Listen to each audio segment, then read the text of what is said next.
Villalón, identificada con diversas poblaciones romanas, en su recinto se han localizado restos celtibéricos y también cerámica romana o altomedieval.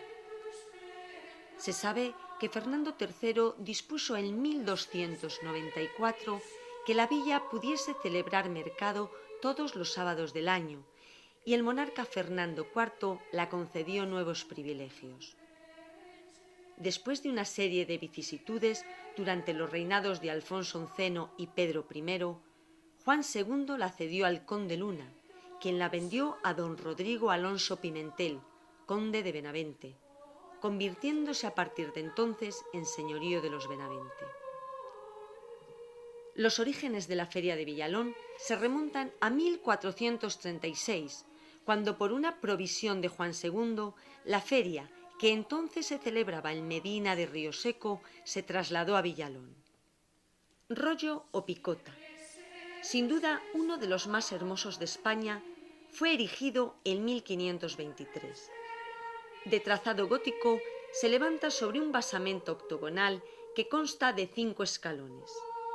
De esta plataforma arranca su primer cuerpo, de planta cuadrada, con nichos y columnillas en sus ángulos y bichas a manera de gárgolas. En cada cara, sobre los doseletes, figuran relieves de medallones. Su segundo cuerpo es igualmente de planta cuadrada, aunque más reducida, con columnillas en sus ángulos y bichas, igualmente que en el caso anterior, a manera de gárgolas. Su remate se forma mediante 5 pilares interpretados como pináculos, resolviéndose el central con un florón coronado por un hierro con aspas horizontales. Fue restaurado por primera vez en 1927 y se ha apuntado la posibilidad de que fuese obra de un arquitecto que trabajaba en la Catedral de Burgos, Agapito Revilla. Reforzando esa sospecha, no aclarada documentalmente, se apela a los lazos familiares de los Benavente con los condestables de Castilla. En el recinto de la villa se conservan otras interesantes muestras de arquitectura civil y popular, construidas en adobe y ladrillo, y algunas disponiendo de soportales de madera. En la calle del Pescado se alza la casa-palacio más interesante de Villalón, con portada dintelada y sillería en cuerpo bajo. El principal es de ladrillo, y sus balcones se apoyan sobre ménsulas de hierro decoradas con hojarasca barroca. Su blasón nobiliario presenta alternos en sus cuarteles castillos y leones. También en la calle del Otero existen 2 casas nobiliarias construidas en ladrillo que disponen de sendos escudos. Como muestra de arquitectura contemporánea, cabría señalar alguna edificación en la Plaza Mayor edificada en ladrillo de estilo neomudéjar o su ayuntamiento neobarroco. Iglesia de San Miguel. Se trata sin duda de uno de los templos góticos mudéjares más importantes de toda la provincia. Su origen se remonta a los siglos XIII y XIV, aunque ha sido posteriormente ampliado y transformado. La primitiva construcción mudéjar de ladrillo, levantada a lo largo del siglo XIV, ha sido sacada a la luz recientemente, después de haber estado oculta siglos tras gruesas capas de estuco de época barroca. El templo tuvo en origen 3 naves, a las que se añadió en el siglo XVI una cuarta en el lado de la epístola. De este mismo siglo data el espléndido artesonado mudéjar que cubre una de las capillas del lado de la epístola. La separación entre las naves se efectúa mediante gruesos pilares ochavados que soportan grandes arcos apuntados doblados. Se advierte en el templo el influjo de lo toledano y andaluz, entre otros detalles en los arcos de herradura apuntados e inscritos en alfices de la nave colateral izquierda. Estos arcos aparecen coronados con fajillas de diente y encima de ellos se abren triples ventanas decoradas igualmente con fajas de diente de sierra. También se observan estrechas conexiones con ambos focos por lo que respecta al material utilizado. a las ventanas de herradura gemelas que aparecen en las enjutas de los arcos, así como por lo que se refiere a la portada principal, dispuesta en el lado de los pies, que presenta 3 roscas de herradura. También se conserva la primitiva techumbre de madera de la iglesia, oculta por bóvedas de cañón con lunetas en la nave principal, bóveda de crucería en las laterales y brazos del crucero decoradas con yeserías barrocas. Es un importante ejemplar del tipo par y nudillo con arrocabe. Sus faldones y almizate se cubrían con magnífica decoración ataujerada de lacerías de ochos con estrellas de 8 puntas, que pueden relacionarse igualmente con cubiertas toledanas y granadinas. Toda esta techumbre va ricamente pintada a base de medallones y cartelas que encierran escudos con castillos, leones rampantes y flores de lis. Nave del Evangelio.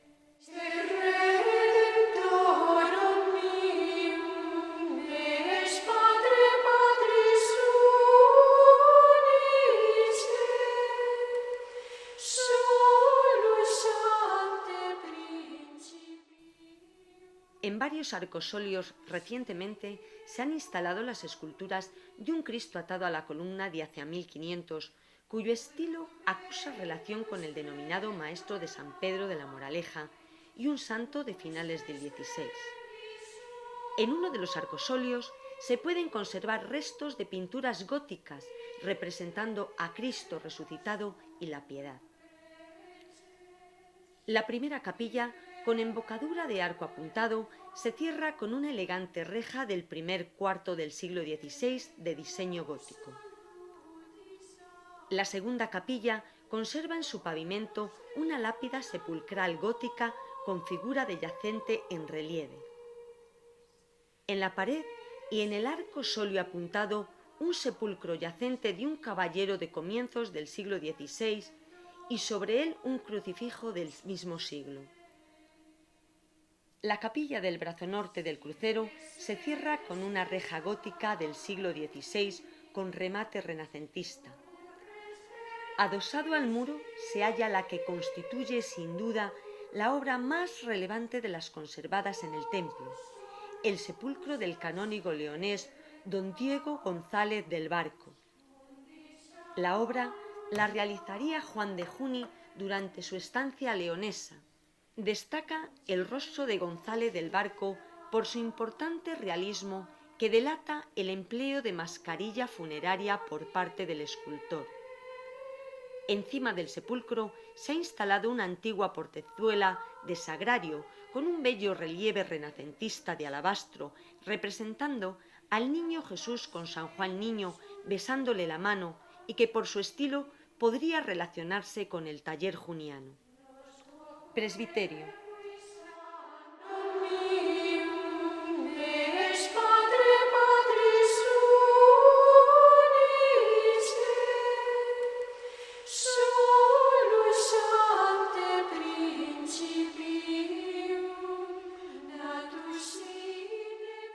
Tabernáculo con columnas salomónicas del último tercio del siglo XVII. En el ábside se han colocado las siguientes esculturas. San Juan Evangelista de hacia 1500, del estilo del denominado Maestro de San Pablo de la Moraleja. Virgen con el Niño de la segunda mitad del siglo XV, cuyo estilo se vincula con el propio del sur de Alemania del mismo momento. Crucifijo gótico de hacia 1300 y escultura de San Miguel Arcángel procedente del anterior retablo mayor y obra de hacia 1680. En el ábside se ha colocado también una sillería de nogal con sitiales del siglo XVI. Nave de la epístola.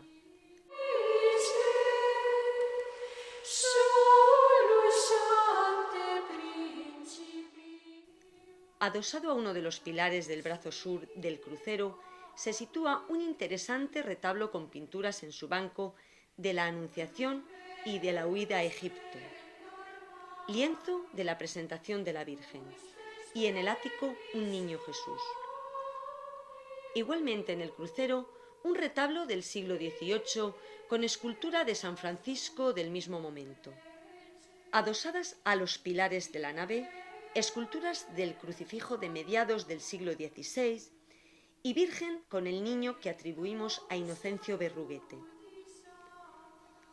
Situadas en los altares de la misma nave, se disponen las siguientes piezas. Un lienzo de San Juan en Patmos del siglo XVII y de escuela vallisoletana. Escultura de la Magdalena del siglo XVII, relacionable con el torpe estilo de Tudanca. Retablo salomónico del siglo XVII con escultura de San Vicente Ferrer del siglo XVIII que imita el estilo de Tomás de Sierra. Retablo rococó con escultura de crucifijo del primer tercio del siglo XVII. Escultura del Santo Obispo de la segunda mitad del siglo XV. Y un retablo del siglo XVIII con escultura de San Antonio de Padua y una pintura con la imposición de la casulla a San Ildefonso en su ático. Es del estilo de Manuel Petti. Situadas en el arco que soporta el coro del templo se encuentran dos relieves, uno de Santiago Matamoros del siglo XVIII y el otro de Santa Catalina entronizada del primer cuarto del siglo XVI.